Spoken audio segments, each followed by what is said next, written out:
Okay, hey everyone, I guess we'll get started. The collective heads going up like, whoa, noise. Thanks so much for coming. This is environmental storytelling, learning to write through playing video games. There is going to be an optional interactive writing part. I want to stress that it's optional. I'm a creative writing instructor, so that's the background I'm coming from. But we'll talk about that more in a minute. Before we get started, a couple things I want to point out.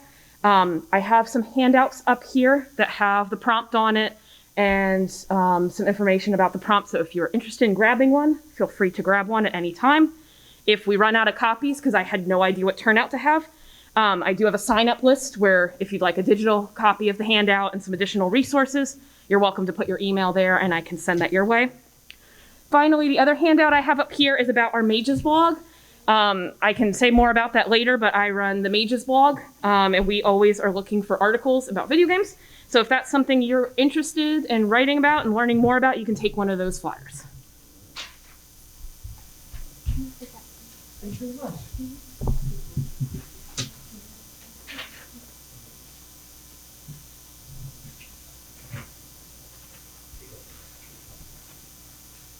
Yeah.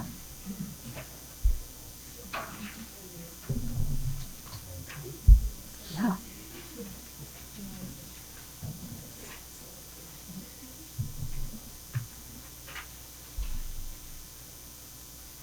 So while people are grabbing that, I'll introduce myself real quick and what we're going to be talking about today. So my name is Meg Eden. I'm a creative writing instructor at Anne Arundel Community College and local writing centers. I'm a poet and novelist. My novel, Post-High School Reality Quest, is about a girl that thinks she's stuck in a text adventure game, and you're trying to figure out if she's really in the game or if it's all in her head. Yes. That is the last one. Okay, if anybody, I ran out of handouts. If you want a handout, you can just sign up on this form. I will email you that. I'm gonna have prompt stuff also on the PowerPoint so you can still participate along. Sorry about that. And just note there's two columns. There's one for the newsletter and one for the handout itself. Yeah, sorry about that. You never know if anyone will show up or if a lot of people show up. So what else was I gonna say? I also, as I said, I run the Mages blog where we write academic accessible articles about video games. So today what we're gonna talk about, is there a phone going on? Oh, okay, no, you're good. I was just like, is that mine? Like, what's going on? So today what we're gonna talk about is kind of principles of good storycraft that we can learn through the element of environmental storytelling from video games. And I'm going to be bringing my background as a novelist and a creative writing instructor, but the things we'll talk about, these crafts can apply no matter what kind of storytelling medium interests you. If you're a DM, these are things that you can integrate in how you write a campaign and how you have your players walk through the campaign. But how this really started is because in the creative writing world, you may be familiar with this, but there's this truism called show, don't tell, which probably should be more accurately said, show more, tell less, because showing is good, telling is good, but there's a balance between those things. And the more that I consume mediums like video games, games where you are an active participant in a narrative as opposed to being told by a movie or a book what you're supposed to think, I've been really interested in how video games tell stories uniquely and the tools that they use that we maybe disregard in other mediums and how they really fulfill this maxim of show, don't tell. Because when we're writing, like say a book or a movie or something like that, we're trying to mask our telling because really we're telling the reader, this is what you see, this is what you do, or as the viewer, this is what you feel and this is what's going on. And we're just trying to hide that through craft tools and trying to mimic showing. But really, in a video game, we are the player, we are an active participant in the narrative. And so there's a lot of tools that are really, truly showing us and making us come to conclusions ourselves. And one of those big tools are objects. So this is a phrase that my poetry professor said, who knows how many times to me, the natural object is always the adequate symbol. It's a quote by Ezra Pound, who is a questionable human being, but in the poetry world is lauded. And this quote, I think, is a good quote. Say what you will about Ezra Pound, but that quote is good. It took me years of grad school to understand what the heck my professor was saying. I was like, cool, why do you keep saying this quote to me? And what he was really saying, he'd say this while also cutting off the last stanza of my poem and saying, "You're explaining to the reader what they should feel in the poem. Stop doing that. Trust your reader. End on an object, because that's going to compel them. Then they can come to their own conclusions." So what I started learning, especially as I started watching playthroughs of video games and playing, especially walking simulators, I realized, oh, this means that when you give a sensory detail, like an object, instead of exposition or explanation, it's much more compelling. You know, contrast going through a walking simulator and picking up objects, or even, you know, playing games like FNAF Security Breach and picking up objects and the lore that's in that. You know, compare and contrast that to something like Navi, you know, in Zelda, who's explaining to you what you should do and explaining why you should care. It's much more compelling when you pick up objects and they speak for themselves. This also means that instead of abstraction, meaning and description in objects is much more meaningful. So using an environment to tell a story is really a valuable, strong tool that we might forget about. So I want to do an exercise to show what I mean. You probably are familiar with the game Gone Home, but I want us to do a little exercise. So I'm going to play the first 5 or 10 minutes of this. And if you want to play along, I want you to write down, you know, on your phone or on a piece of paper, a list of the objects we encounter, and then next to each object, what does that object narratively tell us? What do we learn? And when I don't always say this at the preface, but I'm going to say it now, I want to encourage you, if it feels really obvious, that's okay. So like boxes mean that somebody's moving. That feels really obvious, but sometimes we don't think to spell out the obvious and how powerful, what those objects can tell us. So any of the objects, as many or as few as you want, try and list what we're encountering and what narrative information we're getting. Does that make sense? Cool. Really like, I can actually play. because that was the cheapest, so it gets in at midnight. But don't worry, I'll get a shuttle from the airport so you don't have to pick me up. Like, really seriously, you don't have to. Okay, so love you. See you soon. Bye.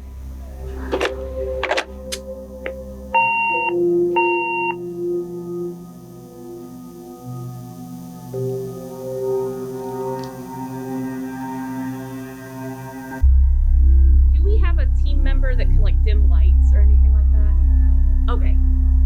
No. Maybe the front of the screen is kind of dim.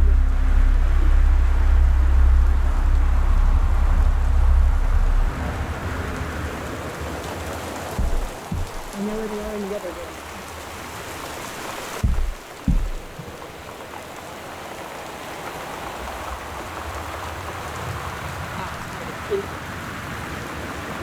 Can people see and hear?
Dear Katie, so much has changed, even just since you've been away. We moved into this house. I'm in a new school, and my big sister being gone for a year doesn't make it any easier. It doesn't feel real, but I'm not gonna let it faze me. I used to tell you everything, and if I can't do it in person, because you're off gallivanting around who knows where, I'll tell it to this journal, just like I was talking to you.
Sam.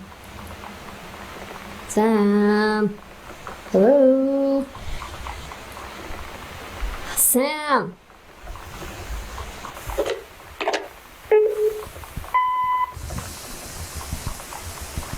Sam, where are you? Really? I need to talk to you. Please be there.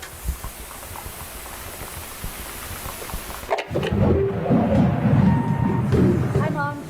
So I got my ticket home from Europe. I get back on June 6th, but it's a really late flight because that was the cheapest, so it gets in at midnight.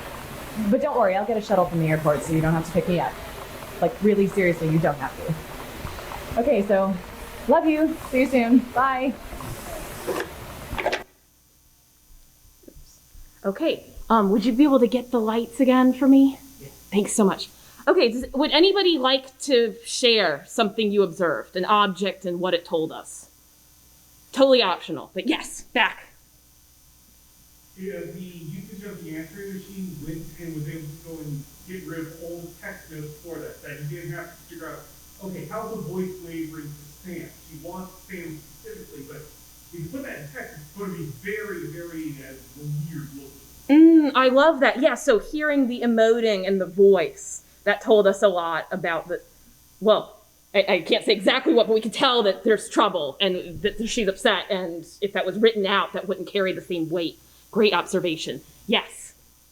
The Christmas book that the key was under Yes. tells you that the family probably celebrates Christmas and probably does so kind of ostentatiously, so it's probably kind of a more traditional or more, into the homemaking aspect family. Great observation. Yes. Question. Are these lights good or you want full light? This is fine to me. Is this fine for y'all? Okay.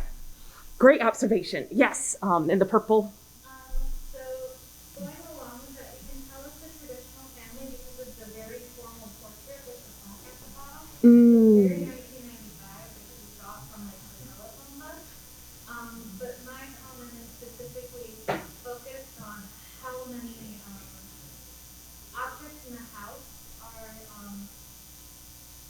oriented towards Caitlin as a person rather than Sam, who is what the game is about. So that was very neat. Well, that was a couple really astute observations. So we're getting a sense of how the feel of the family. I'm a creative writing major. Oh, awesome. Yay, creative writing people. And then the sense of presence versus absence, right? Like one character is kind of overpowering. And so you get a sense of a sibling dynamic, right? Like Caitlin, I get the vibe she's the golden child with all the trophies. And Sam is maybe like the one that's kind of overlooked. She looks good too. Yes. Great observations. I saw a few more hands. Yes, up front. Big thing stood out to me is when you open the door and you see a big, wide, grand staircase. That says like I've never actually seen that in anybody's house. I've seen it in like museums or civic buildings and such. So whoever's house this is, they put a big value on appearances and first impressions. Oh, I love that. Yes. And it's kind of back to the family feel too. It's like higher class and like, what is this real life? And also it's interesting, the designers were saying that's also important focal point wise, because then you want to go up the stairs. So another element. Great observations. Yes. Actually kind of going along with that, all of the dressers with nearly empty floors, except for like just those scattered notes and things like that, it just kind of makes it look like it's more for appearance. There were those moving boxes, but they're like very few, so it looks like they should basically be moved in. It just seems kind of weird they would have all these just dressers and the books and the trophies set out, but there was nothing in them. Yeah. So there is like, the family has a slight presence there, but there's also like, it doesn't feel like they're fully there. Great. Yes. Before the obvious stuff like the trophies in the phone book, the maps drawn on the paper and the landline helped set a time period of, this is probably before the 2000s. Yes. World building. So we're fully immersed in 90s world. Yes. The like skull and then all the lines on the map and like some of what was said in the messaging machine and then also the passport shows that they're from the United States but they travel a lot. Which also along with the house kind of set sounds they must have a decent amount of money to be able to travel that much and it was a big house. Yes. So it tells you more about like what they're interested in and like their background. Absolutely. Great observations. Maybe we could take a couple more. Yes, in the red. So in the bathroom, there's some authors magazine. It has a word on there like Stephen King, how to get published. So that means someone in the family is probably a writer, not sure who.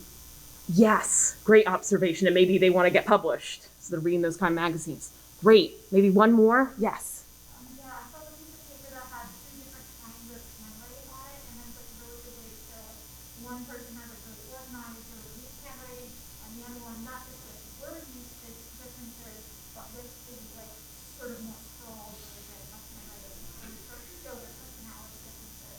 I love that. Great observation. So we're seeing all these textures of what these objects can tell us, and in such a small space, because if this was a book, we could have like 5 paragraphs of this is the family and this is their dynamics, and it would be really boring, right? So this gets us right into the movement, but we're still picking up these little glimmers, which I just really admire, especially for anyone that tries to write speculative anything. You know, if you got fantasy, sci-fi, yes, and you've got to build this world, right? So you've got to somehow like give enough context for the reader or the player without bogging down the movement. So I think that this kind of thing shows us how we can integrate details that put us into a place and teach us without slowing down the action, which I just think is super great.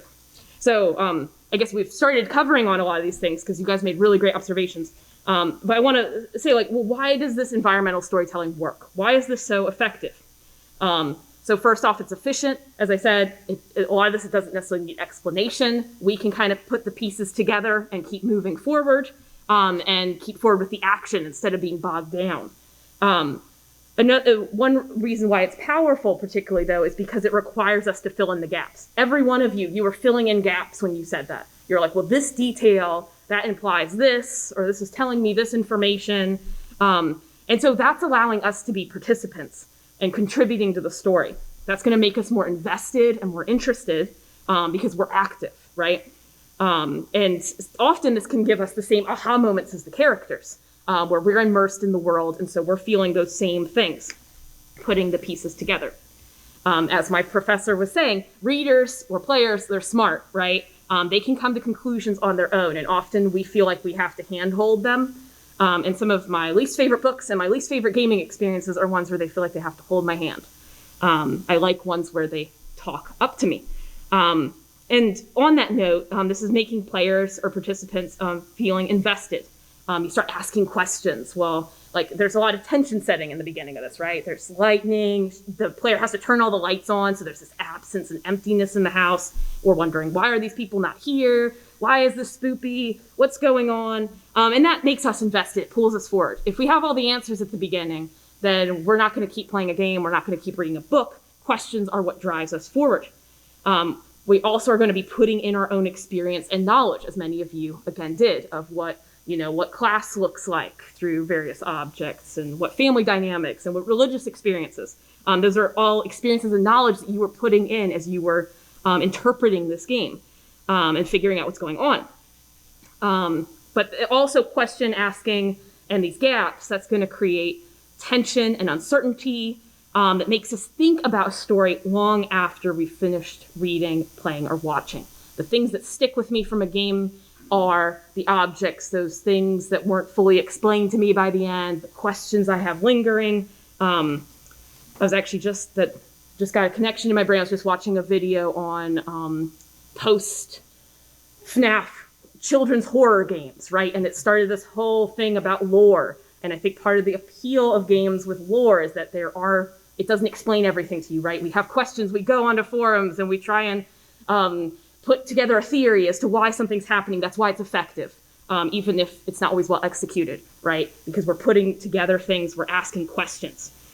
This is much more powerful when we're shown instead of told. We're going to connect with those characters and situation more. It's also going to be memorable because our visual, our physical, tangible, auditory, all those things are going to be activated in different parts of our brain. So those sensory details are going to be retained uniquely and draw us in. Finally, though, we invest with this because it's personal. Objects and environment, they connect us to a human experience, even if the story that's being told is inhuman. There's something human about objects, and we're going to build personal relationships with them through space. Oh, and I meant to mention this too. This is kind of an aside, but something that with environmental storytelling, when I'm saying efficient, often this seems to be a trend in games, a trend in books. Often we think we have to make it more complicated to make it more meaningful. Keeping it simple is good. And often we feel like we need to have backstory and exposition, but it's much better to keep it simple, keep it focused on the main point. And I think Bruto Moose says this really well in Someone saw the... So he's, let's see. So context, he's talking about this game, Amazon Trail 2, which was just like a riff off of the Oregon Trail. But the way he talks about it, I think is interesting. The historic art museum so that he could meet... This or something. It's not completely... Come with me to the mighty Amazon River. Okay, so from what I can tell, the ancient ones want to tell the world something, so they've enlisted the help of a cartoon leopard to hang out inside a piece of art at a historic art museum so that he could meet me and tell me to follow him to the Amazon River so that I can unlock the secrets of the birds, mammals, flowers, and trees. Ah, I remember the days when a game was like, hey, this is the Oregon Trail. Now go on the Oregon Trail. Those were the days. So I thought that captured this idea that we play a game because it inherently appeals to us. The premise of the game appeals to us. When a game is trying to persuade us why we should play it, that's usually like a really good sign of bad writing. Okay, so I said these things. I'm not used to using slides for this. So, okay. To add on to this idea of personal and the human experience, I think a great example of games that are so effective and why we love them is because they were mined from this. So you think of Shigeru Miyamoto mining his experience of exploring caves as a kid. We get that feeling playing The Legend of Zelda, that sense of exploration. Gosh, that was like the thing I went to during COVID. It was just like, I need to go play Zelda games and explore. And it's so poignant because he mined that personal experience. Likewise with Pokemon, that's from the designer's experience of catching bugs and collecting bugs with his friends. And so he mined that essential childhood experience of collecting and valuing creatures. And so I think that's part of why those games continue to resonate with us. And so that's an adage you may be familiar with of write what you know. But this applies to no matter what genre, trying to mine the things that are meaningful to you, the memories you have, that's going to come through in the story and it's going to resonate with people. So we hopefully have persuaded you environmental storytelling is cool and it's effective, and we should be doing it more. So how do we actually do this? I want to give some examples of some games I think do it really well and the kind of the principles we can steal from this. So first off, environmental storytelling is super great for giving context and backstory. Again, without logging down that playtime. It's something that's often optional that we can kind of gather on the side. So instead of info dumping backstory, see where, regardless of the type of story you're telling, how you can embed clues throughout the environment. A rule I try to apply is when does the reader or the player need to know that information? Maybe eventually they're going to need to know every single thing, but what pieces do they need when? And just feed them in little bits so that you're keeping the movement, the plot, the action going, but that we're still getting that critical information. And if you do this through the environment and through objects, it could be somebody casually noticing something that can do a lot of work in a really small space.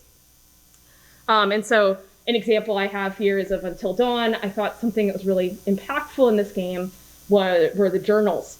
So you could learn about one of the characters and the transformation they were going through and why that was happening, what this creature was and all these things. And somebody pointed out handwriting. I think they did that fairly effectively with this as there was this descent into madness and to all sorts of stuff. You could see that conveyed through the handwriting. And when I think of Until Dawn, that's what I think of. Where certain journal entries in there where I'm just like, ooh, that just still gives me the spooks. And I think there's a lot of reasons that works well. I think a lot of games do journals and it's not effective. Here, I think it worked because it was personal and intimate. It was that character's personal journal and it was a character we were invested in. But also it creates a certain tension with distance, right? That character is no longer they are not the same person they were at the beginning of the story, right? Something has gone wrong. And so we feel that tension in time through something like a journal. Is that a hand? Yes. So what you're saying basically is the journal works because it's not 12-point Times New Roman font with every single thing. It actually looks like somebody put their life into this, put their story. So just the little changes are exactly what you need to make it actually stand out. Yes, that is definitely one aspect. I think there's multiple aspects though, because I think this was maybe one of the earlier ones I think of that had journals, and then it's like game designers went, oh, journals are cool, and then did them. And I think there's a lot of games where it's less effective because it needs to be purposeful, whatever tool you use. So yes, I think if it's a journal, that's a personal object, so therefore the personal should be conveyed to us through that journal. It should give us personality, it should give us important information, it should do the work, right? And so I think of other ones where, I don't know, Life is Strange is a game I liked, but I feel like the journals were not effective. It was just like if you need the exposition that you already kind of got, you can also go to the journal. So that felt like vestigial, right? And I didn't necessarily get the personality through that. It just felt extra. Does that answer your question and make sense? Yes. Awesome. Yes. I think too, especially for Until Dawn, like the journal entries are, they're in the character is in circumstances where it makes sense that they would be writing stuff down. Yes. Yes. Instead of, you know, I found in some other games the characters will have journal entries, but there's no real reason for the person to be recording what they're seeing or feeling. Whereas, you know, especially the sister is alone, just had a traumatic experience, and they probably want to write something. I love that.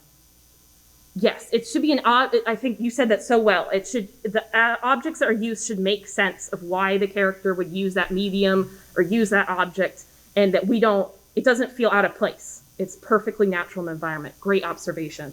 I am just checking on time. Okay, great. Awesome, thank you guys. Were there any other questions I missed, by the way? Are we good? Okay, awesome, yes. And that was actually kind of, another thing I was going to say, which you guys hinted on, is that we learn about the characters through the environment, which is helpful through these objects, and we're going to talk a little bit more about that later. But this is an object that effectively let us learn about the characters through environment. So lots of games do this, putting the world building and lore into the objects you find. That's optional, so it doesn't delay gameplay. I think this is especially great for fantasy and speculative, as I said, where you need to world build without losing momentum. So that's context and backstory. Another way you can use environmental storytelling is raising the stakes. So an environment can be boring, or it can create dissonance, as well as context to fully appreciate why the stakes are high for a character in a situation. This may sound really obvious when I say it, but it's really easy to overlook when we write stories. Like I do this all the time, right? When I'm writing a novel, I'll have two characters talking like in their bedroom. And maybe they have a fight in the bedroom, right? And then I'm like, well, wouldn't it be way more awkward if they were like here at a con, like in the middle of a panel, and then just started having a fight? Like that would be way weirder. And that would be much more interesting, and that would escalate the stakes, right? So sometimes I have to be more conscious of thinking about environment. How can we use an environment to raise the stakes or make things more interesting? So an example that came to mind for me about this was Papers, Please, which you probably know it, but it's about being a border patrol agent. This Soviet-sounding country name and the imagery, it really invokes a real-world equivalency that makes us feel the stakes. We have a certain context for the time period this is riffing off of, the culture this is riffing off of, and we can really feel the stakes for the protagonist, right? That if they mess up at their job, they might not be able to feed their family, but if they are not letting people in, those are humans that are being pushed away. So we're really feeling those stakes, while if it was in a different environment, we may not feel quite the same stakes. If you're not familiar with Paper Please for some reason, or if you are and you haven't seen the mini movie on YouTube, this is an interesting exercise I'll have with my students. I'll say, play the game or watch a playthrough, and then watch the mini YouTube video. How do these different mediums tell the story? Which is more effective or not, and why? And I have opinions about that, but we don't have all day or a semester. So you can email me and tell me your opinions if you have them. Another thing I've kind of hinted at is this idea of tension, right? So you can create tension through environmental storytelling. One of my favorite tools of tension is where you can and can't go. So I remember a couple of my first games were The Legend of Zelda, Oracle of Ages, and Oracle of Seasons. And what pulled me into those games is you would be, say, in one time period or one season, and you could see a place, but you couldn't get to it. And because I could see it and not get there, then I instantly want to get there. I'm like, what the heck is in there? What's across that water? I got to figure out how to cross water because I don't know what's there, but because I can't go there, it's cool, right? That's what our brains do. And so good game designers will utilize that to pull us in. I love What Remains of Edith Finch, but I have a beef with it because there's all these cool doors, and it's not very long until you can get into the doors, right? They have these peepholes, you can look in. That's such a cool device. I can look through a door and see there's all this cool stuff inside, but I can't go there yet. But then they instantly release that tension by making it pretty easy for me to pretty quickly go into a room. So I think it would have been much more effective if that had been retained. So think about that as you tell a story or design a game, right? That give us some time and some tension to work to build towards going into a thing. Let us imagine what it would be like on the other side of the door. So that's one sense of tension, right? A place you can go and you can't go. Another sense of tension that environment can use. Oh, if it would. You have any idea why it's doing that? Are we in a horror story? That's the first step.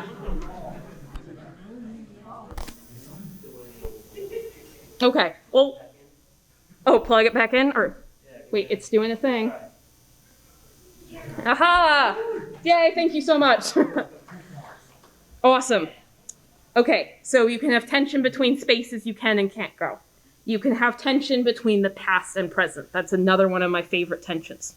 So I love Urban X, I love Haikyo, I love these abandoned places, and I think why they're so interesting is because there's this tension between a previous state of glory and its current decay, right? I look at that picture and there's tension. Something's not right. The floor should not be sinking, the cabinet should be against the wall, there shouldn't be dust on everything. Something went wrong, right? For it to get like that. But what went wrong? Why is it like it? How did it get from A to B? I want to know. And there's lingering hints of what was once there, but you start asking questions, right? And we see this in games too. The before and after of disaster, when something's wrong, like the infection in The Last of Us, we can see this dissonance of how we can imagine what it was like before the infection, and then after we see the disarray, the Wendigo plague, and Until Dawn.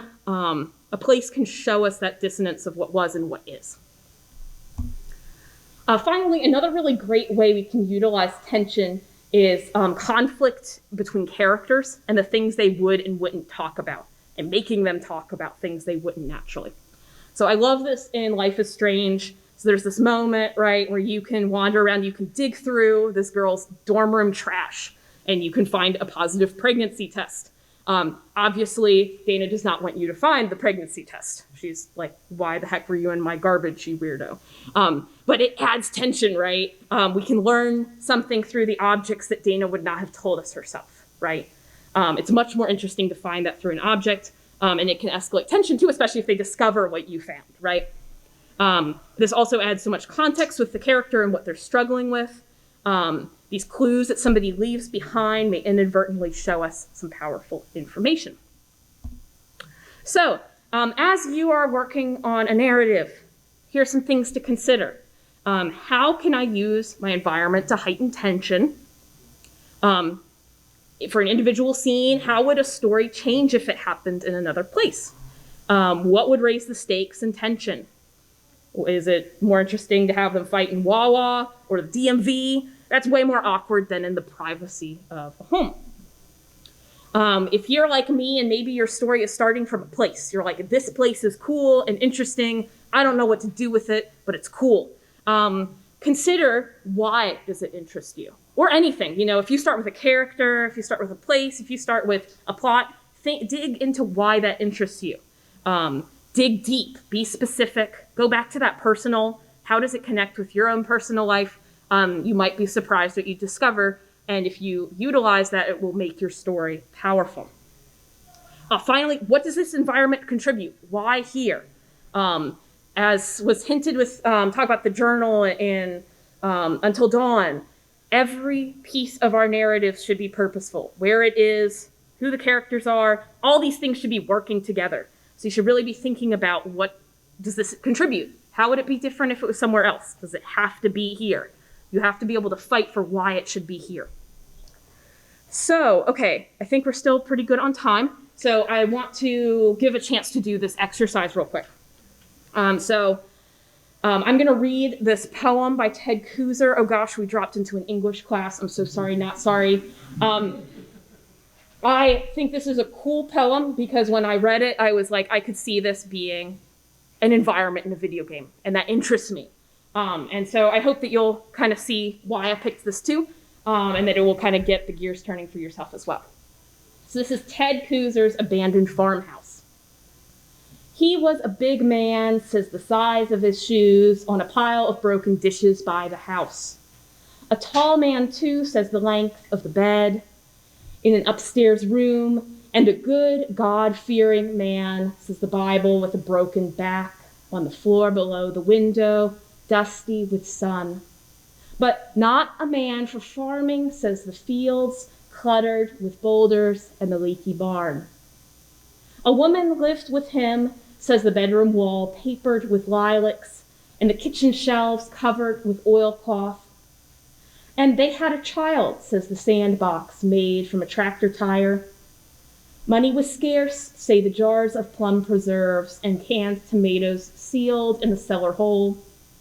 And the winter's cold, say the rags in the window frames. It was lonely here, say the narrow country roads. Something went wrong, says the empty house in the weed-choked yard. Stones in the field say he was not a farmer. The still-sealed jars in the cellar say she left in a nervous haste. And the child? Its toys are strewn in the yard like branches after a storm.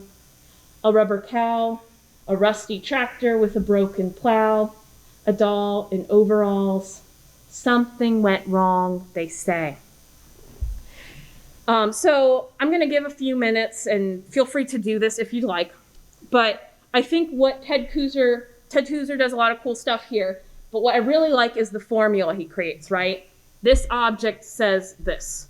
And it's explicit in a sense, but I think it's a great roadmap for us, right? So I want you to explore a place, if you are a DM and you're running campaigns, think about an environment in one of your campaigns that maybe you're working on. If you are, a creative writer that's writing a story or a fanfic, think about a space in there. Or if you're like, I have no idea, pick a space, maybe even here at MAGFest, right? What are the objects, like, I'm just thinking Danny DeVito Shrine. Like, what does that say about MAGFest attendees? The objects left there, right? So you can do this with any form, but I recommend maybe trying the blank says blank form. But whatever you're doing, let the objects take the lead. And think about what information we can learn about a place through those objects. Does that make sense? Anybody have any questions? Cool. So I'm going to set a timer, and then there will be time for questions after that and any final discussion, okay? Well, stop whatever thought you're writing down, finish that off, because I know we're towards the end of time, so I just want to make sure if there are questions.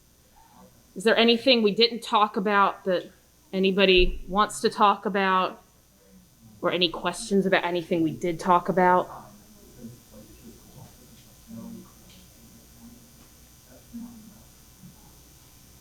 Yes. I don't know if you already covered it, but have you ever seen a good example of good environmental storytelling in a game making its way into either a book that just tells that story or draws on it for like an adaptation or a sequel or prequel? So you mean like environmental storytelling that's used as a seed for books, like supplementary books, or? Let's say like, not the best example, but like if somebody wrote the Last of Us book because they were so impressed by the story in the game. Yeah. So that has happened. Yes. Yes. I guess when you said that, what I was thinking of was like supplementary books with like Hello Neighbor and FNAF. Yeah. And gosh, what is that one? There was one where it's like basically the whole plot was like in the book. So you played the game and you didn't really understand it. Like you had to read the book to understand it. So, well, that was not the one I was thinking of, but also yes. See, I don't know if I've seen good examples of that. I think what's happening is companies are going, oh, we can make money and make kids read books by making books about video games. And so neither medium is successfully being utilized to its fullest.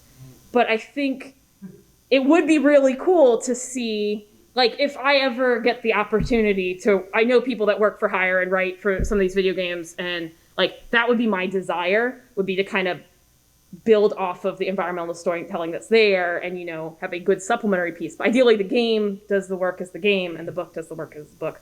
I don't know if that answers your question. I don't know if I can successfully answer your question, but does that help? Okay. Yeah. One good example of environmental storytelling, I would say, is a game called Outer Wild. Oh, yeah. Yep. You know, you start out and you go around your, I guess, hometown, and you find, you know, all sorts of objects that tell you that your people are like a spacefaring people, but recently because their spaceships are made of wood. And then you go on to find all sorts of ruins, and it's, I won't spoil it, but it's very cool to play. I've heard very good things about that, so yes, I'll have to do that. Thank you. And yet, oh yes. We mentioned journals as the means of environmental storytelling for good or ill. What do you think, what sort of devices would you use instead if you're in a setting where people wouldn't necessarily keep journals? It's a good question. I think I would be asking, what objects would characters naturally be using? Could there and could it be in pieces? I think a danger with a journal is then it allows for wordiness and exposition. While if it's scattered through small objects, like a flyer that says that this event's happening, and then you can kind of go, okay, so this character probably went to this event or whatever, or little sticky notes or post-it notes, shorter pieces that would kind of be naturally in their environment. So I'm always asking, what would naturally be in their environment? What would they already naturally be using? And, maybe if that's not in a place with physical writing, maybe that's through just something totally different, through a video. Does that answer your question? Yeah, because looking at something set in the modern or near future where a person might not keep a physical journal, but they probably have sticky notes, so that can be something to use to keep them together, and it has to be checked first because there's only so much on sticky notes. Right, or text messages. Maybe there's a phone and you can see text messages. I think if you just start brainstorming a list of what objects would I naturally encounter, or what objects would my character naturally encounter and communicate with, you'll get a bunch of really interesting ideas that aren't a journal. Yes. Can I say something that plays off that? Of course.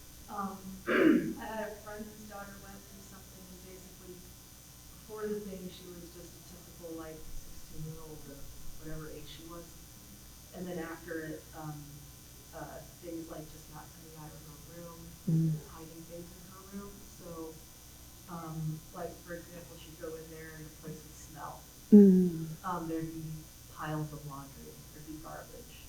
Whereas before, the room was neater, not clean.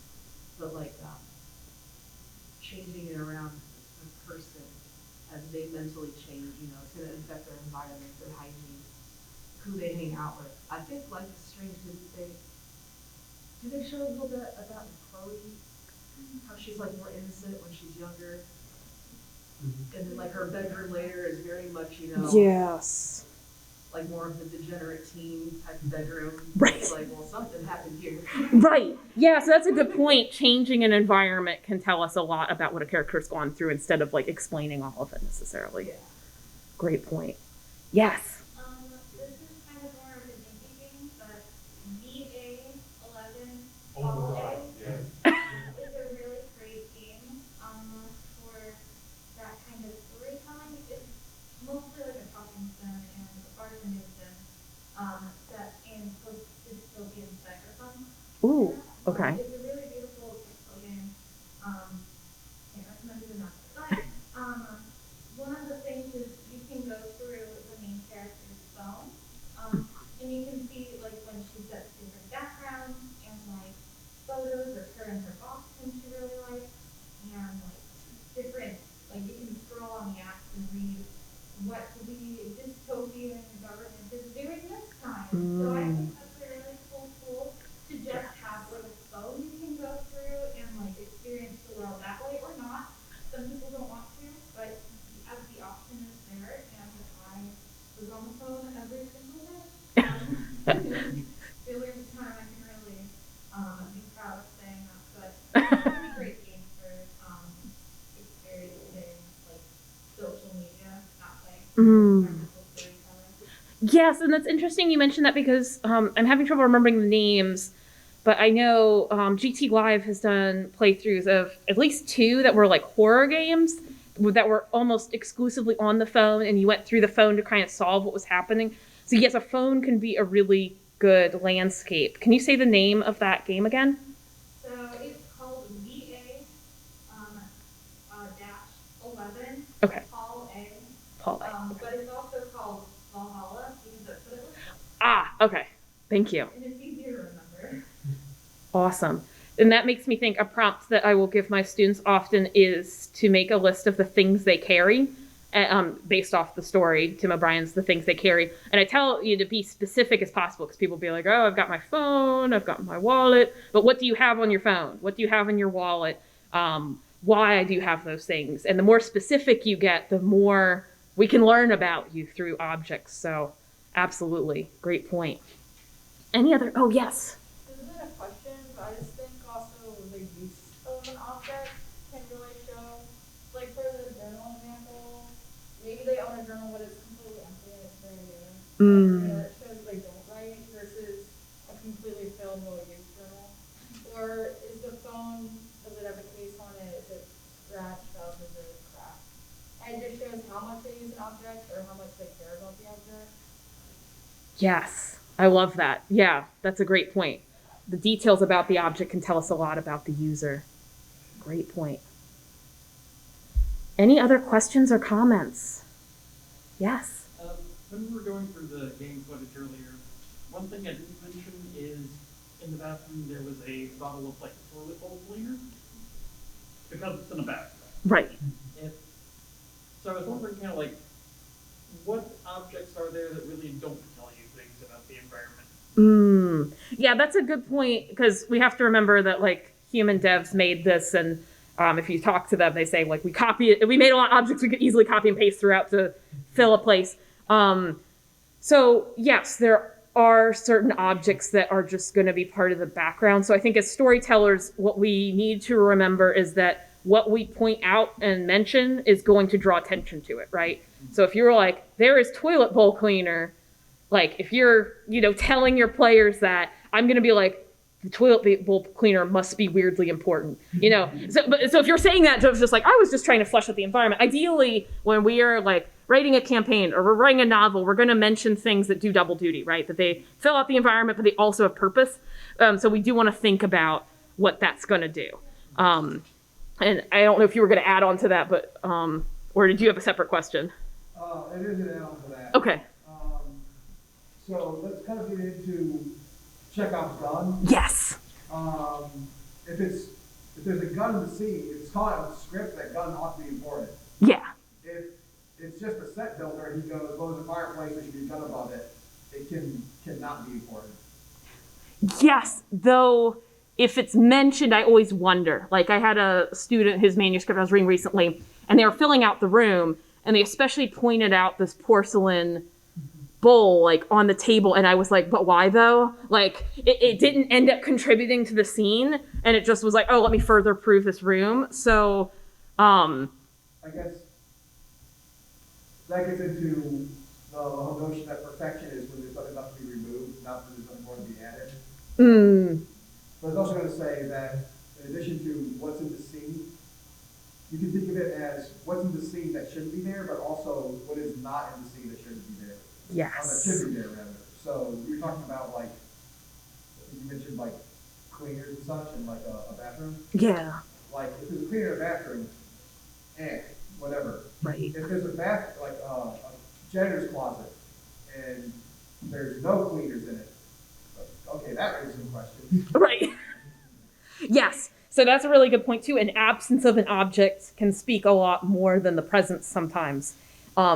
As storytellers, we should be thinking about creating purposeful dissonance and not unpurposeful. So if I'm starting to be like, why though? Like, why is this here? Or that doesn't make sense. Like, those are the wrong kind of questions. If you want me to think that there's a problem, like, I don't know, maybe someone's bed's in the bathroom and you purposefully are doing that to say something's wrong, that's a good question. You want your player or your reader to be asking good questions, not bad questions. So, great point. I sort of follow on like with the Porcelain Bowl too, you can tell your readers or players, whoever, that an area is used or normal if there's, many just, random objects that belong in that area. Like if you said, oh, there was a porcelain table setting out, that wouldn't really matter to you. But if you said there's one porcelain bowl, that's a lot more, solitary and noticeable. Right, because you're zooming into that. You're zooming our attention into that. So yes. And have you heard of power tools? Heard of what? Power tools? No. Yeah, so it's I think it was some newspaper. It was the far side. What was it? The far side? Yeah, so that was that a newspaper? Yeah, it's the newspaper. Okay, Yeah. So yeah, there was just this illustration of it said couch bowls, and there were just these weird lumpy shapes, and left people to ask, what does the county tools for? What do those do? Is that what a saw? I don't know. Right. So it's like you said earlier with lore, not explaining is worth as much as explaining a whole lot, because then it leads to more questions and the whole fan base wants to know, etc. Yes. Yeah, because if it's all explained, then we go, okay, cool, we're done. We don't need to have the Reddit thread for that. Yeah, so a great point. Another thing I think was misleading items. There's this one scene in Fallout New Vegas where you can pick up a gun, but it has the wrong arrow next to it, and it's next to a corpse. Oh, everybody keeps calling it a bug, and they've had numerous patch notes until the creator came out and said it was storytelling. The guy charges out of his lab, but he doesn't have the right ammo, so he dies on the spot, which then you find. So everybody called it a bug, when in actuality it was making a point. Not everybody was a brilliant man who knew exactly what to do with stuff. I love that, because, yes, it's easy for us to expect it to go a certain way and then to think it's wrong because it's not what we expect when actually that's telling a story. And I want to stress with both of your remarks, whatever we're doing, it should be purposeful. So if we're leaving open questions, if we're having an absence of something, or your example is a great example of being purposeful, right? Whatever we're doing, we should be using those tools to our advantage. Now, I think we're at the end of time, but I want to thank everyone for being here. I want to remind you, there's a newsletter and the handout. Feel free to sign up for those. If you are interested in writing for the Mages blog or want to talk to me about that, grab one of those and talk to me. I've got copies of my book and little bookmarks where you can save your progress if you're interested in grabbing any of those bookmarks. Thanks so much, everyone. Have a great MAGFest. Yeah.